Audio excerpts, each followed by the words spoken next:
Bismillahirrahmanirrahim. Assalamualaikum warahmatullahi wabarakatuh. Perkenalkan, saya Afzi, orang bodoh dan gila dari negeri ini.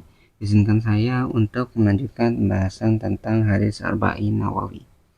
Disclaimer dulu, apa yang saya sampaikan di video ini adalah pembahasan dari apa yang telah saya pahami dari hadis ini.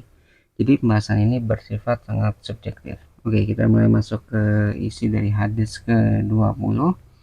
Judulnya adalah keutamaan memiliki sifat malu. Nah, kita mulai dari sejarah atau bahasan hadisnya dulu.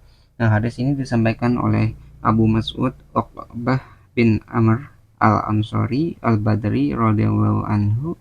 Ia berkata, Rasulullah Shallallahu alaihi wasallam bersabda, sesungguhnya di antara perkataan Nabi yang terdahulu yang diketahui manusia adalah, jika engkau tidak malu, maka berbuat sesukamu. Nah, pelajaran yang bisa kita ambil dari hadis ini, yang pertama tentang kita tuh bisa tahu bahwa malu adalah warisan dari para nabi. Nah, karena kita ketahui bahwa nabi itu pasti mewariskan sesuatu yang penting. Nah, karena warisan para nabi ini memiliki nilai yang sangat penting, berarti malu itu memiliki suatu manfaat yang sangat besar gitu. Karena kalau misalnya malu itu nggak penting, maka malu tadi itu nggak perlu untuk diwariskan, nggak perlu diturunkan kepada generasi-generasi selanjutnya itu. Karena malu ini sangat penting, maka generasi selanjutnya tuh harus mewariskan sifat-sifat yang malu ini, sifat malu ini gitu. Dan sampai rasa malu ini hilang gitu di generasi-generasi selanjutnya. Tuh, bahkan Nabi pun mengajarkan untuk memiliki rasa malu. Karena eh, Nabi juga pernah berkata bahwa rasa malu itu adalah salah satu bentuk dari keimanan kita. Gitu. Ketika kita memiliki rasa malu, berarti kita seolah kita itu beriman atau memiliki percayaan. Nah, bagaimana kita bisa tahu rasa malu itu adalah salah satu bentuk keimanan atau bentuk kepercayaan gitu kan? Nah, kita bisa bagi rasa malu ini secara vertikal dan horizontal. Kalau vertikal itu kan habul minallah, kalau vertikal itu habul minannas. Kita bahas dari yang vertikal atau yang habul minallah dulu. Jadi malu kepada Allah. Nah, karena Allah itu maha mengetahui dan menguasai apa yang kita perbuat, jadi kita tuh malu ketika kita tuh tidak melaksanakan perintah yang telah diberikan ataupun menjauhi larangannya. Jadi kan karena Allah itu mengawasi kita, kita seharusnya malu ketika kita tidak melaksanakan apa yang telah diperintahkan. Misalnya kita nggak sholat, kita nggak puasa, kita nggak melakukan zakat, gitu. Harusnya kita malu karena yang maha kuasa itu sedang mengawasi kita. Bayangin aja kalau misalnya kita tuh direkam lah, kegiatan yang buruk itu direkam, pasti kan ada rasa gak enak, rasa memalukan gitu. Kenapa saya tidak bisa menjadi lebih baik? Ataupun saat kita melakukan maksiat. Nah, kalau rasa malu itu telah muncul ketika ingin maksiat, maka ingat, oh iya, Allah sedang mengawasi. Maka untuk menghindari dosa maksiat ini, atau ya setidaknya kita itu tidak melakukan maksiat dengan rasa malu itu. Jadi malu itu digunakan untuk mencegah sesuatu perbuatan yang berhubungan dengan dosa atau maksiat. Itu malu kepada Allah kan. Nah, jadi kita juga harus pikir, kayak kalau misalnya rasa malu itu nggak muncul, maka kita tuh tidak bisa bersyukur atas semua karunia yang telah diturunkan kepada kita. Jadi kita tuh harus bisa malu ketika ketika seluruh karunia ataupun nikmat yang telah diberikan oleh Allah itu tidak digunakan untuk sesuatu yang bermanfaat. Ya kan gini nih, kita dikasih tangan, dikasih mulut, dikasih mata, dikasih pendengaran, kasih telinga gitu, dikasih segala macamnya lah. Itu kan digunakan untuk beribadah. Kalau misalnya kita tidak bisa menggunakan mulut kita untuk beribadah, kerjaan kita berbohong, terus menghasut, menghina ataupun fitnah, maka kita harusnya malu dengan mulut kita yang harusnya digunakan untuk berzikir, untuk beribadah, malah digunakan untuk maksiat ataupun mata kita seharusnya untuk melihat sesuatu yang baik, misal untuk membaca Al-Quran, untuk mencari ilmu, terus mencari wawasan dan sebagainya, digunakan untuk hal-hal yang tidak baik gitu. Itu juga salah satu bentuk rasa tanggung jawab kita gitu. Kalau misalnya dikasih nih, nanti suatu saat kita akan mengembalikan nikmat tersebut dan kita harus mempertanggungjawabkan penggunaannya. Jadi ketika rasa malu kita itu muncul, kita akan merasa, oh iya, nanti kan saya harus mempertanggungjawabkan apa yang telah dititipkan ini. Kalau nanti di depan pencipta saya itu saya tidak mampu untuk mempertanggungjawabkan apa yang telah saya gunakan dengan nikmat ini, apa yang akan terjadi dengan diri saya gitu. Jadi kita harus malu dengan apa yang telah diberikan, malu dengan apa yang telah diberikan pada diri kita, apa yang telah dititipkan, dan kita harus tahu bagaimana cara menggunakannya sehingga bisa bermanfaat gitu. Apa yang telah dititipkan ini, entah itu akal kita, dari fisik kita dan sebagainya. Jadi dengan rasa malu ini kita bisa menumbuhkan ihsan. Jadi ihsan itu kita itu beribadah seolah-olah kita bisa melihat Allah. Kalaupun kita nggak bisa, berarti sesungguhnya Allah itu melihat kita. Jadi kalau kita nggak bisa ngelihat nih saat beribadah, maka sesungguhnya kita tahu bahwa Allah itu melihat kita. Jadi karena kita nggak bisa ngelihat, maka kita beranggapan bahwa Allah itu mengawasi kita. Itu adalah ihsan. Nah, rasa malu ini bisa menumbuhkan ihsan tadi. Karena kan kita malu nih, oh iya, Allah itu mengawasi. Kita takut kalau misalnya apa-apa yang kita lakukan ini dilihat dan dilihat oleh orang lain lah. Dilihat orang lain aja malu, apalagi dilihat oleh sang pencipta kita yang menciptakan diri kita ini gitu. Nanti suatu saat kita akan bertemu dengan dia ketika di hari penghakiman gitu, ketika di hari hisab dan sebagainya. Kalau misalnya kita nggak bisa menjaga rasa malu ini, maka pada akhirnya nanti kita akan dipermalukan di depan seluruh makhluk gitu. Jangan sampai kejadian itu terjadi pada diri kita gitu kan. Nah, itu kan secara vertikal atau habul minallah. Nah, ada juga malu kepada sesama manusia atau yang hubungannya habul minannas, jadi secara horizontal nih ya. Nah, jadi rasa malu terhadap sesama itu bisa mencegah kita untuk berbuat yang tidak pantas gitu. Jadi kita mencegah perbuatan yang nggak pantas kepada manusia yang lain. Misalnya kita nggak menghina atau merendahkan manusia yang lain, karena kan kita nggak mau dihina atau direndahkan oleh orang lain juga gitu. Jadi ketika kita malu untuk merendahkan, maka nanti kita akan mendapat suatu respect atau dihormati juga. Orang yang bisa menjaga ucapannya itu biasanya dihormati kan. Jadi kalau ucapannya itu bisa dijaga, terus orang juga baik kepada dirinya, terus dia punya hubungan yang baik dengan orang lain, dia akan dinilai baik juga, dia akan dihormati, dia akan dihargai, dan dia akan naik derajatnya di hadapan manusia gitu. Jadi dengan akhlak yang baik kita bisa menumbuhkan rasa persaudaraan antar manusia, ataupun kita bisa menjaga setidaknya jangan sampai ada perselisihan ataupun pertengkaran di antar manusia dengan akhlak yang baik itu. Jadi dengan rasa malu itu kita bisa mencegah akhlak yang buruk itu tertanam pada diri kita. Karena kan kita malu nih kalau misalnya kita berbuat jahat kepada manusia, nanti suatu saat manusia bisa berbuat jahat pada diri kita juga. Kita akan dipermalukan juga gitu. Kita misalnya mempermalukan orang lain dengan perkataan kita, dengan perbuatan kita. Nanti kita harus punya pikiran bahwa kalau kita mampu untuk mempermalukan orang lain, maka orang lain juga itu mampu untuk mempermalukan diri kita, entah dengan perkataan, dengan perbuatan juga gitu kan. Jadi hal yang sama itu bisa terjadi. Misalnya kita melakukan suatu perbuatan, maka orang lain juga mampu untuk melakukan perbuatan tersebut kepada diri kita. Kita kayak bercermin aja pada diri sendiri. Kalau kita ingin dihormati oleh orang lain, maka kita harus menghormati dulu bagi orang lain itu bagaimana gitu. Jadi ketika menghormati orang lain, nanti orang lain itu akan hormat juga kepada diri kita. Tuh, seperti itulah pokoknya. Jadi timbal baliknya seperti itu. Jadi itu malu kepada manusia atau malu kepada sesama lah, secara horizontal ya hubungannya. Nah, adapun cara untuk meningkatkan rasa malu, Misalnya gini, yang pertama itu kita harus mengenal keagungan dari sifat Allah.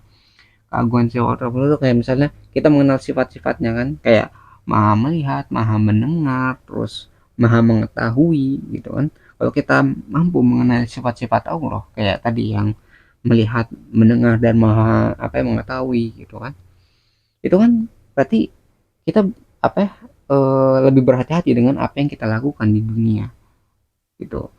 Jadi dengan mengenal sifat Allah yang tadi, yang maha melihat, maha mendengar, maha mengetahui, kita bisa berhati-hati saat melakukan tindakan-tindakan di dunia ini. Karena kalau kalau misalnya kita nggak mikirin apa yang kita lakukan, nanti suatu saat kita akan dipertunjukkan, diperlihatkan apa yang telah kita lakukan. Karena kan Allah sudah tahu, Allah sudah melihat, Allah sudah mendengar apa yang kita lakukan gitu. Nanti suatu saat kita akan pertanggungjawabkan apa yang kita lakukan tersebut gitu, di hadapan Tuhan yang telah memberikan nikmat tadi gitu.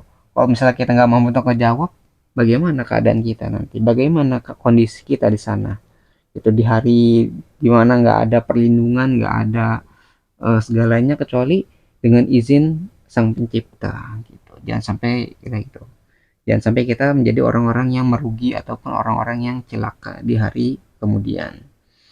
Terus cara meningkatkan rasa malu itu kita bisa dengan cara bersyukur atas nikmat dan karunia yang telah diberikan kepada diri kita. Jadi dengan mata ini kita bersyukur. Jadi rasa bersyukurnya gimana? Dengan tadi membaca Al-Quran, mata ini gunakan untuk mencari ilmu, untuk membaca gitu kan. Seperti itu. Jadi kalau misalnya untuk mendengar, yang kuping ini gitu, itu mendengar sesuatu yang baik, kayak mendengar murotal Al-Quran, mendengar dan sebagainya lah, untuk mencari ilmu dan sebagainya gitu. Kalau mulut untuk berkata sesuatu yang baik gitu. Jangan sampai mulut ini digunakan untuk perkataan-perkataan yang buruk gitu. Ketika kita bisa bersyukur atas nikmat yang telah kita berikan, kita itu akan menghindari hal-hal yang berbau maksiat gitu. Jadi kita malu nih kalau tadi manfaat dari apa yang telah diberikan ini tidak bisa sesuai dengan fungsinya gitu. Nah, terus selain kita bersyukur dengan nikmat dan karunia yang telah diberikan, kita juga uh, bisa dengan cara ini, meningkatkan malu itu dengan cara mengingat konsekuensi dari perbuatan. Konsekuensi dari perbuatan itu bisa diurusan di dunia ataupun di akhirat. Kalau di dunia kan sesama manusia gitu, manusia pasti memiliki kayak semacam norma atau semacam tata krama gitu kan.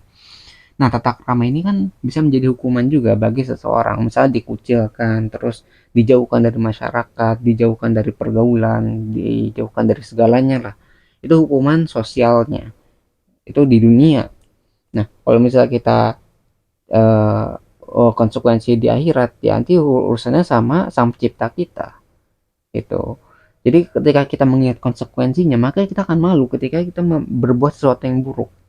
Kita akan menahan diri, jangan sampai kita berbuat buruk sehingga kita itu dibenci oleh sesama kita manusia dan dibenci oleh Tuhan kita, pencipta kita gitu. Jadi kita harus menjaga hubungan secara horizontal ataupun vertikal dengan rasa malu ini. Jadi malu itu sangat-sangat penting ya gitu. Nah, di hadis ini juga ada kalimat ya, jika tidak malu maka lakukan sesukamu. Nah, ini juga kayak memiliki pengertian seperti ini.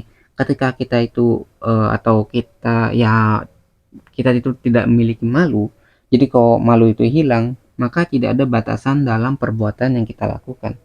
Jadi orang yang kehilangan akal nih misalnya nih ya, itu kan itu nggak bakal mikir kan, dia nggak pakai baju, dia makan sembarangan di mana, dia teriak-teriak nggak jelas, itu dia bebas melakukannya karena dia nggak punya malu lagi.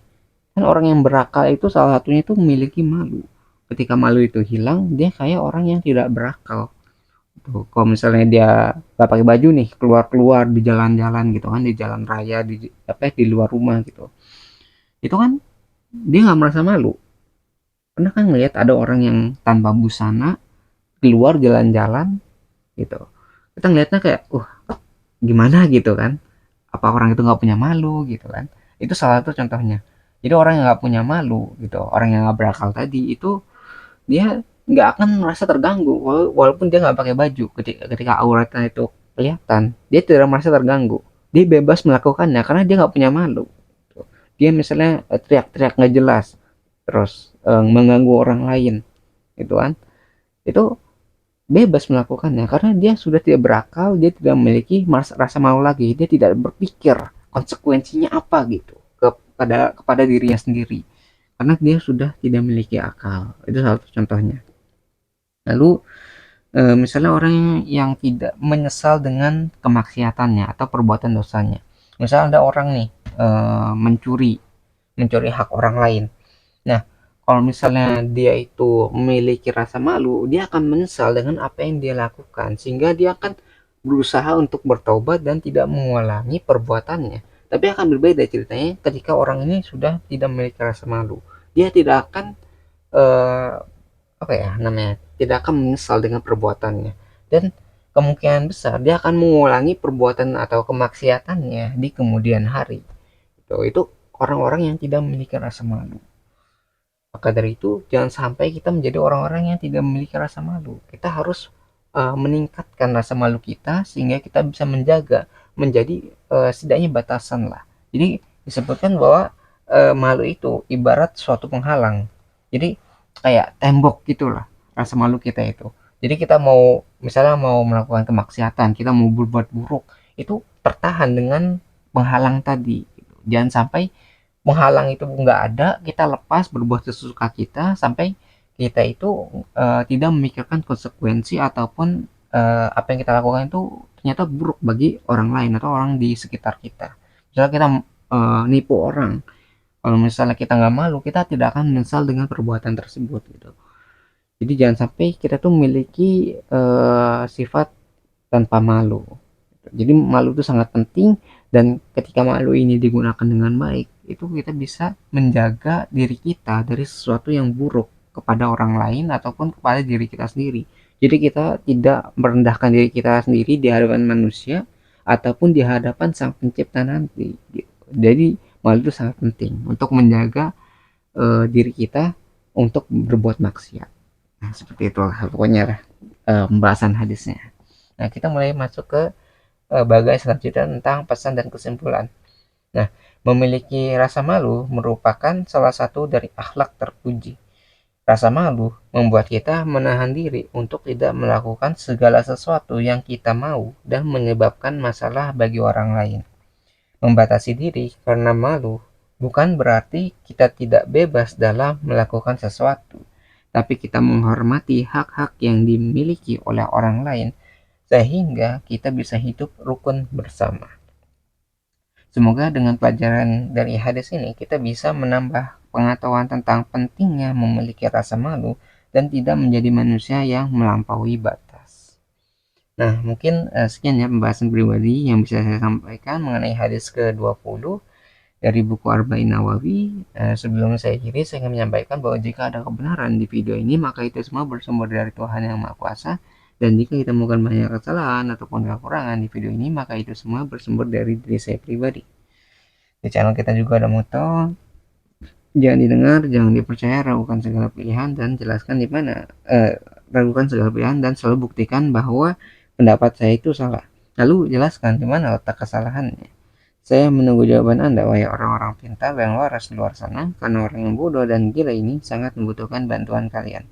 Terima kasih bagi yang sudah menyimak videonya, semoga bisa bermanfaat. Saya akhiri dengan kalimat wassalamualaikum warahmatullahi wabarakatuh. Saya Afzi pamit undur diri, kita ketemu lagi di pembahasan selanjutnya, insya Allah.